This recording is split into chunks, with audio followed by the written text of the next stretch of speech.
Good morning and welcome to the MAC weather page for this Wednesday, May 4th. And you can see pretty mild temperatures out there this morning. Temperatures in the 50s across much of the area with cloud cover. Showers moving in from the west. They'll spread across the rest of the area this morning. Most areas will see anywhere between a tenth to as much as a third of an inch. You can see already almost a quarter of an inch at Newaygo. If we look at the Great Lakes, you can see 40s and 50s dominate the entire region. And if we look at the next shot, you can see the rainfall with the wet pavement just now coming into the Breckenridge area. And if we look at our normals, the normal high is 66, our normal low is 40. And if we go to the next slide, lightning activity is being detected by the MAC Lightning Detection Network, although nothing in our area, most of it down across Illinois at this time. And you can see on radar that line of showers that's moving through the area. Again, could be an isolated thunder shower across the area, but most areas will see just generally a rain pattern, and that'll continue throughout the day into the evening. Maybe even a couple leftover rain showers early tomorrow as this system just very slowly begins to stall out as it moves off to the east, and we'll get a little bit of wraparound behind it. But again, we don't expect a lot of precipitation. Again, mainly around a tenth to a third of an inch. Could be an isolated half-inch amount, but I think most areas will see around or a little bit less than a quarter of an inch from this.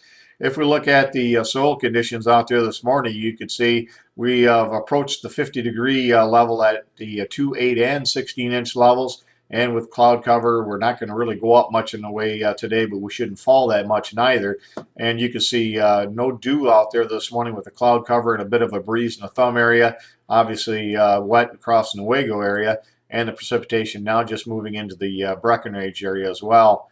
If we look at the weather map this morning, our low pressure system across mid-Michigan will move off to the east-southeast, and that'll take the rain with it, but only very slowly. Again, this is a pretty slow-moving system. And then by later tomorrow, high pressure begins to move into the area. We'll see breaks from northwest to southeast, and that'll allow our temperatures to be well into the 50s to near 60. So a little bit milder tomorrow than what we'll see today, mainly in the 50s today with that cloud cover and rain. And then finally, by Friday, as the high pressure begins to more dominate the area, we're going to see our winds out of the southwest to west out ahead of this next system. That's going to allow temperatures to climb up to around 70, I think, on Friday, in the 70s perhaps on Saturday. And then we could see a little bit of showers or thunderstorms with this system as it moves through Saturday night. We'll still have to watch it. That looks a little bit less impressive than it did a couple days ago.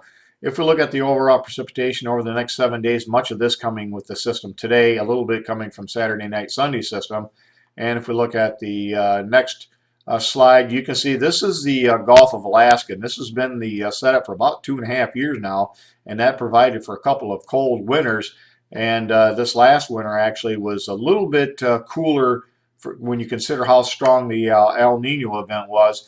And if we look at the next slide, you can see as our El Nino begins to die and we begin to transition into a La Nina, we can see much of the Pacific Ocean is going to be cooling.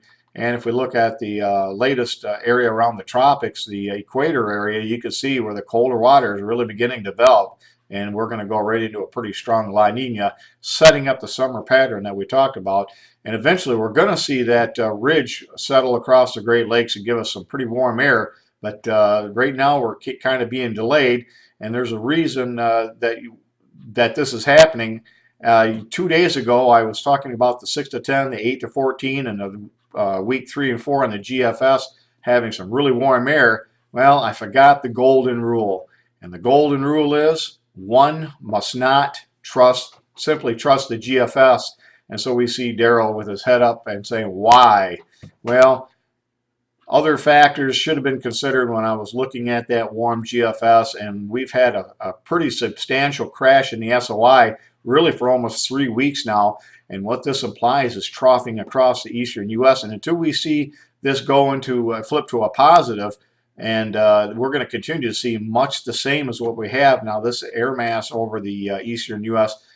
Is moderating, but we're going to continue to see shots dig in from the northwest through Canada into the Great Lakes and eastern areas, and that's going to keep us somewhat on the cool side, although nothing what we went through like the last couple of weeks.